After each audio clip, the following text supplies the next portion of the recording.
के रास्ता होने वाले पुलिस वालों को सख्ती करने का मौका मत दीजिए।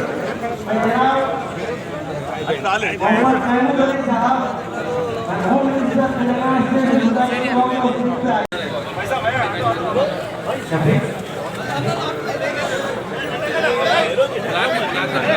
जनाब महमूद अली साहब होम मिनिस्टर तेलंगाना स्टेट से गुजारिश है कि स्टेज पे तशरीफ लाइए। जनाब विनय भास्कर साहब, जनाब डॉक्टर जलील साहब, वो भी एक एमिनेंट एजुकेशनिस्ट है। जो लिस्ट पुलिस वालों के साथ भी है, जो नाम बोला जा रहा है उनके लिए आने दीजिए। मैं जनाब ब्रदर तौसीफ से गुजारिश कर रहा हूँ कि स्टेज पे आइए, उनके साथ आरिफ भाई दोनों भी आइए। तौसीफ एंड आरिफ भाई, तौसीफ एंड आरिफ भाई जल्द से जल्द आइए। राइट साइड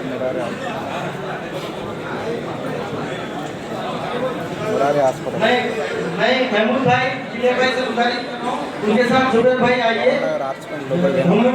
फेरोज छोटी मस्जिद दोनों से गुजारिश है वो स्टेज पे तशरीफ लाइए।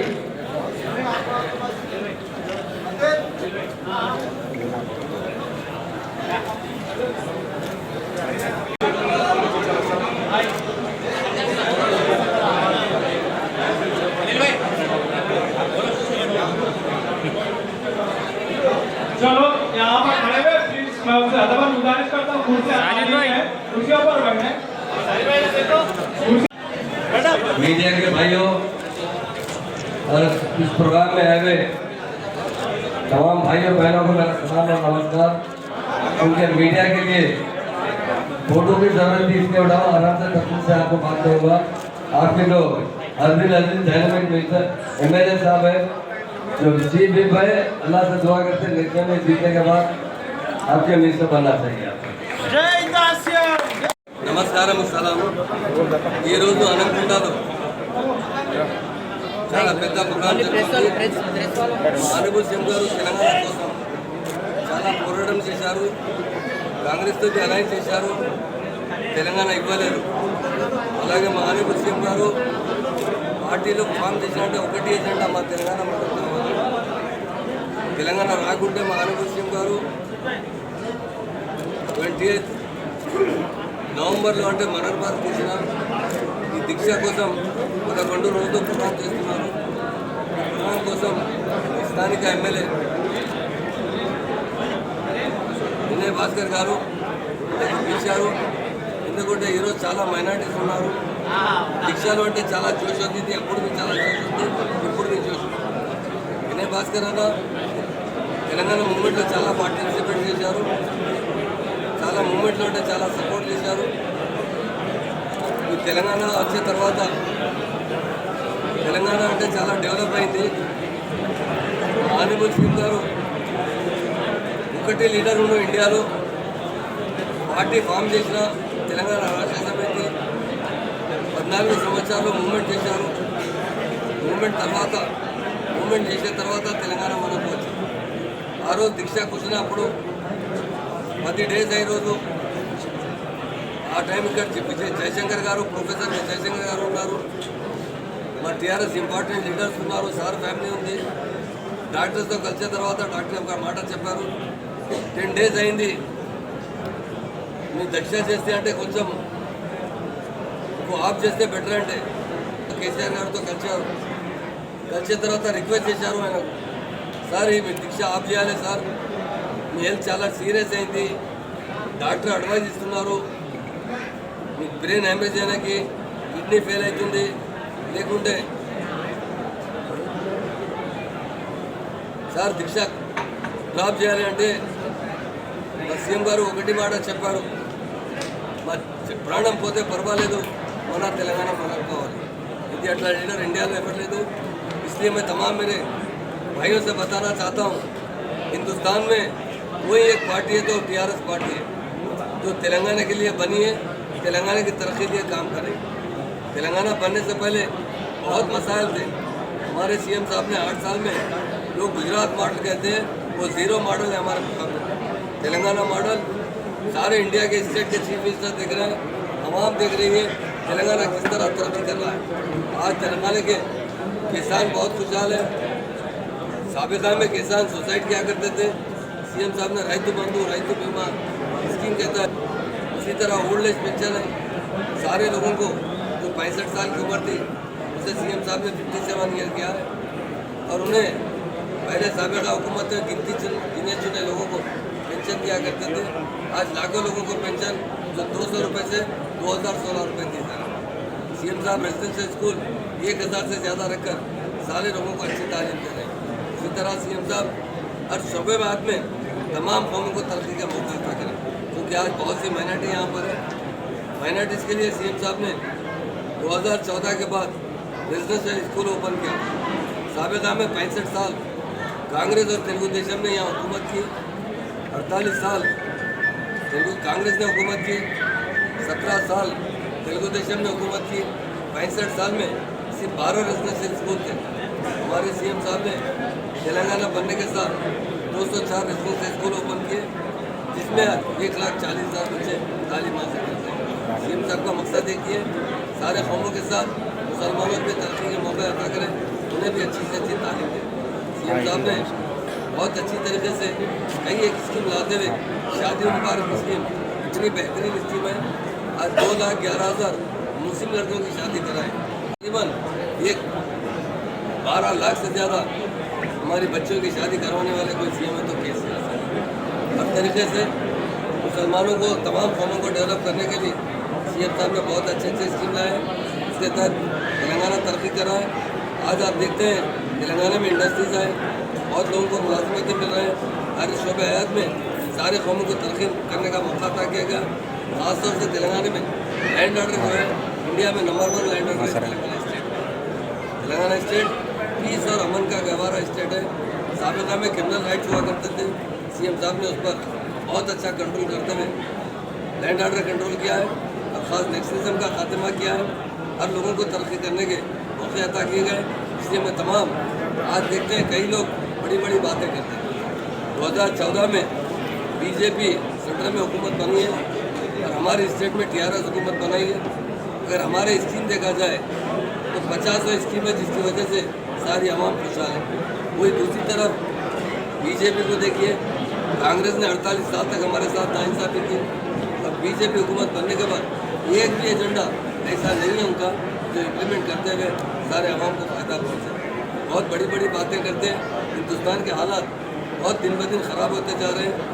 हमारे प्राइम मिनिस्टर साहब ने काले धन के बारे में एक बात कही थी, विदेशी मुल्कों से धन लाएंगे, हर एक के अकाउंट में 15 लाख रुपए डालेंगे, और उन्होंने एक पैसा भी नहीं डाला। क्या हॉल किया तो उन्होंने कहा कि वो इलेक्शन की बात है। तो इसलिए मैं सारे आवाम से कहता हूँ, एक ही पार्टी है टीआरएस पार्टी, जो आपके मसाइल हल कर सकती है, आपको तरक्की दे सकती है, हर शोबे हयात में आपको अच्छी ज़िंदगी गुजारने का मौका अता करने वाली पार्टी है।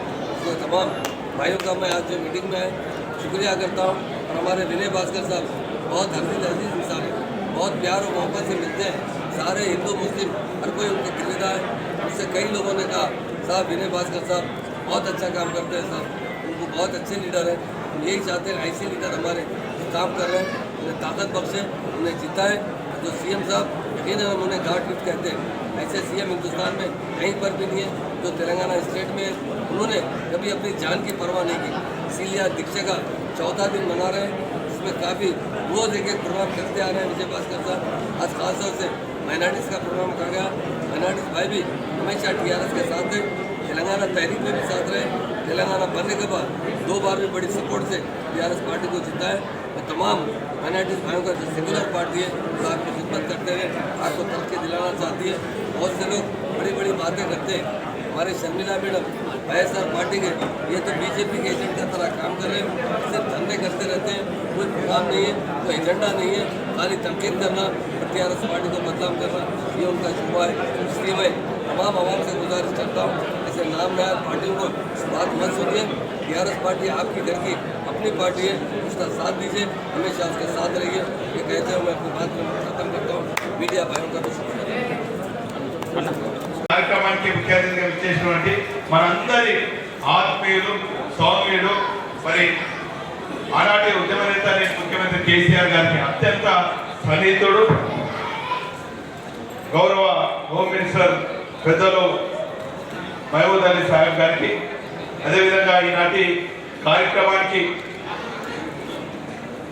మనం అందరం కూడా ఎంతో నమ్మకంతో ఆశతోని ఆహ్వానించుకున్నటువంటి మరి మైనారిటీ ఫైనాన్స్ కార్పొరేషన్ చైర్మన్ సోదరులు ఇంతియాజ్ అన్నగారికి, అదేవిధంగా మన ముద్దుగా పెంచుకునే మౌలానా సాబ్ గారికి, ఖాదీ బోర్డు చైర్మన్, వారు కూడా వాళ్ళ సంస్థ నుంచి సమస్యల పైన మాట్లాడుకుంటూనే ఉన్నాం.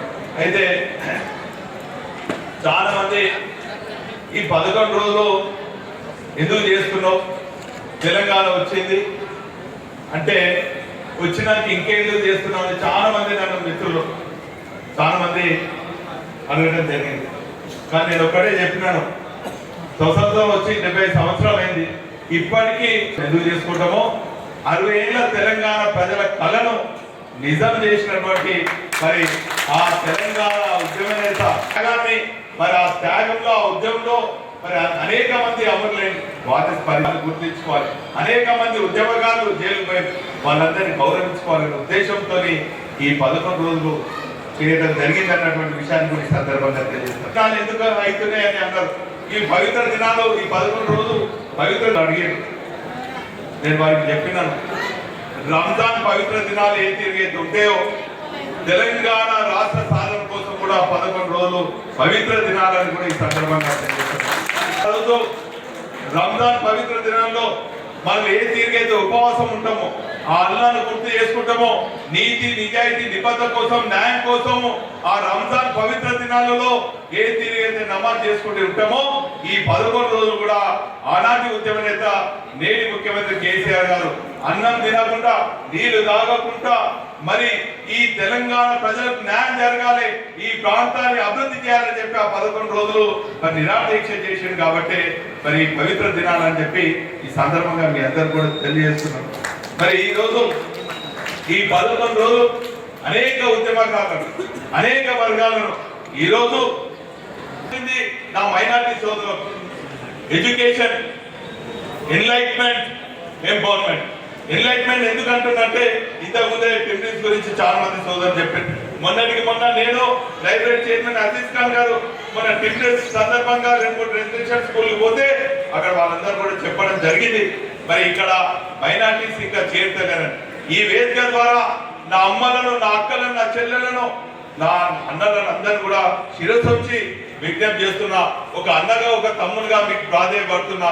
ఇంత మంచి అవకాశం మన రాష్ట్ర ప్రభుత్వం ముఖ్యమంత్రి గారు ఇచ్చింది కాబట్టి మీ పిల్లలందరినీ కూడా ఈ రెసిడెన్షియల్ పాఠశాలలో చదివించాలని కూడా ఈ సందర్భంగా తెలియజేస్తున్నాను. అదేవిధంగా నా ఆత్మీయ సోదరులు క్షేత్ర స్థాయిలో పరిశీలించినటువంటి నా మైనారిటీ సోదరులు ఏ వ్యాపారాలు చేస్తారో, వారికి ఏ తీరుగా కష్టాలు ఉన్నాయో, మరి ఆ తీరుగా మరి పరిశ్రమలో మరి 86 వ్యాపారాలు వారు చేయడం జరిగింది.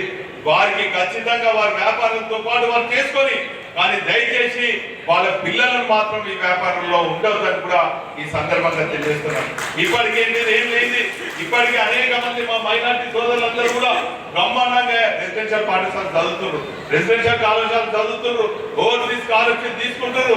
కానీ ఇంకా అడ్మిషన్లు నా మైనారిటీ సోదరులలో మరి కోటాలో ఇంకా నింపుతలేరు. కాబట్టి దయచేసి ఇక్కడ ఉన్నటువంటి నిర్వాహకులందరూ కూడా కోరుతున్నాను, గతంలో కూడా మనము సెమినార్ పెట్టాం, ఇంకా రాబోయే రోజుల్లో ఖచ్చితంగా మైనారిటీ పిల్లలందరూ కూడా పండ్ల వ్యాపారంలో ఉండొద్దు, మెకానిక్ షాపులలో ఉండొద్దు, బేకరీలలో ఉండొద్దు.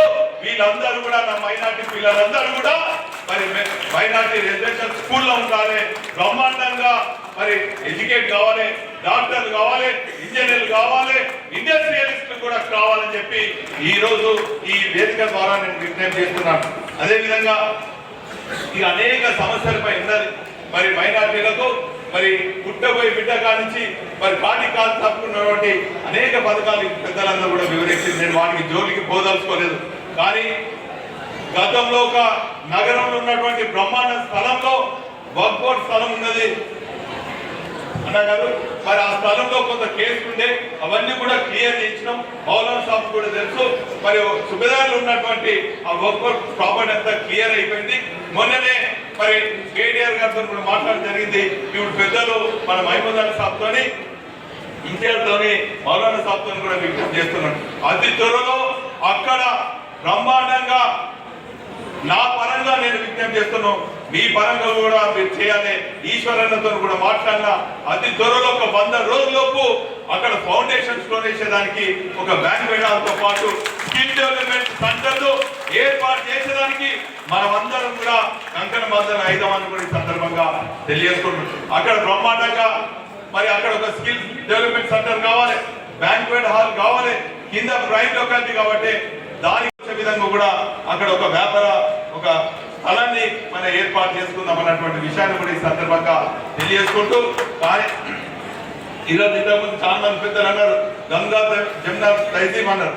ఆ తీరుగా మరి మనమందరం కూడా కలిసిమెలిసి ఉండాలి.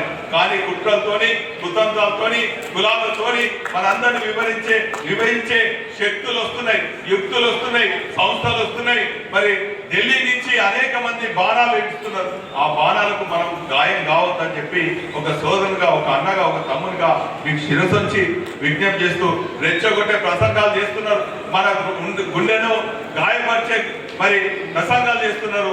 మీరు గాయపడద్దు. మరి ఖచ్చితంగా మనం సహనంతో సహజీవనం చేద్దాం.